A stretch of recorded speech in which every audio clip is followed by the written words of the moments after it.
ഇന്നത്തെ ദിവസത്തിൻ്റെ പ്രത്യേകത ഞങ്ങൾ പറയാതെ തന്നെ എല്ലാവരും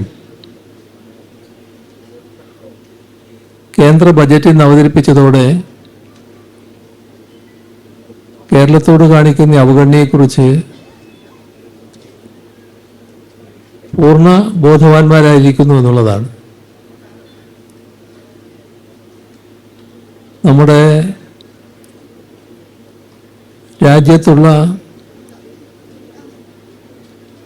പ്രധാന സംസ്ഥാനങ്ങളിൽ ഒന്ന് തന്നെയാണ് കേരളം.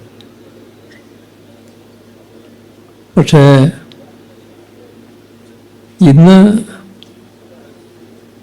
ബജറ്റിൽ കേരളത്തെക്കുറിച്ചൊന്നും പറയാൻ ധനമന്ത്രിക്കുണ്ടായില്ല. പക്ഷെ ബജറ്റിന് മുൻപ് അതിൻ്റെ തലേ ദിവസം പാർലമെന്റ് അംഗങ്ങൾക്കെല്ലാം കൊടുക്കുന്ന ഒരു എക്കണോമിക് സർവേ റിപ്പോർട്ടുണ്ട്. അതും ധനവകുപ്പിൻ്റെ തന്നെയാണ്. അതിൽ കേരളത്തെക്കുറിച്ച് ഒരുപാട് കാര്യങ്ങൾ പറഞ്ഞിട്ടുണ്ട്. ആ പറഞ്ഞതെല്ലാം രാജ്യത്തിൻ്റെ പൊതുസ്ഥിതിയിൽ നിന്ന് കേരളം എങ്ങനെ വേറിട്ട് നിൽക്കുന്നു, എത്ര കണ്ട് മാറ്റങ്ങൾ ഉണ്ടാക്കാൻ കേരളത്തിന് കഴിഞ്ഞിരിക്കുന്നു. ഇപ്പോൾ രാജ്യത്തിൻ്റെ കണ്ണിൽ കേരളം എന്ന സംസ്ഥാനം വലിയ മികവ് നേടിയിരിക്കുന്നു. ഓരോ രംഗത്തെക്കുറിച്ചും ആ സർവേ റിപ്പോർട്ടിൽ കൃത്യമായി പറയാൻ കേന്ദ്ര സർക്കാർ നിർബന്ധിതമായി. പക്ഷെ അവിടെ തീർന്നു. ഇപ്പോൾ ഇന്ന് അവതരിപ്പിച്ച ബജറ്റിൽ കേരളത്തിൻ്റെ പ്രധാന ആവശ്യങ്ങളൊന്നും പരാമർശിച്ചതേയില്ല. കടലാമയെ സംരക്ഷിക്കാനുള്ള ഒരു ഭാഗം നല്ല നിലക്ക് പറഞ്ഞിട്ടുണ്ട്. നമ്മുടെ ഇവിടെയാണ് കടലാമയുടെ ഏറ്റവും നല്ല ആവാസ കേന്ദ്രം.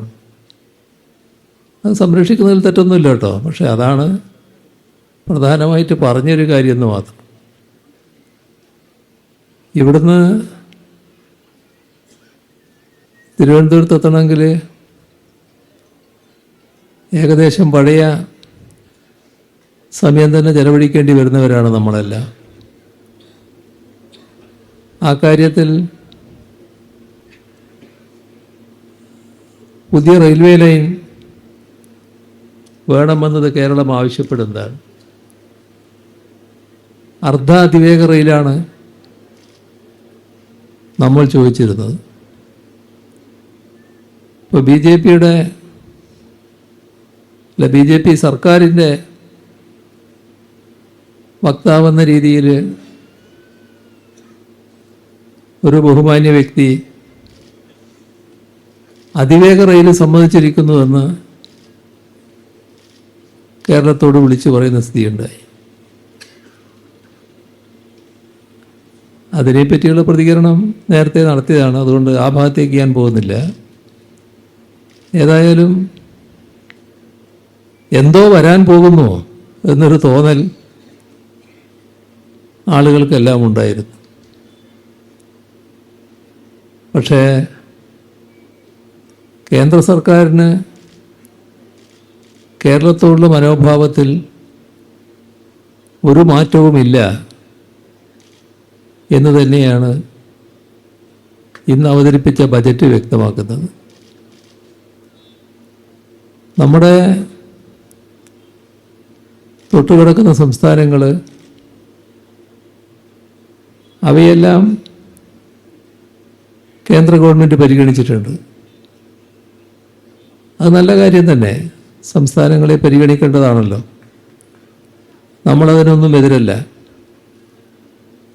തമിഴ്നാടിനും കർണാടകയ്ക്കും ആന്ധ്രാപ്രദേശിനും എല്ലാം അതിവേഗ റെയിൽ ഈ ബജറ്റിൽ പറഞ്ഞിട്ടുണ്ട്.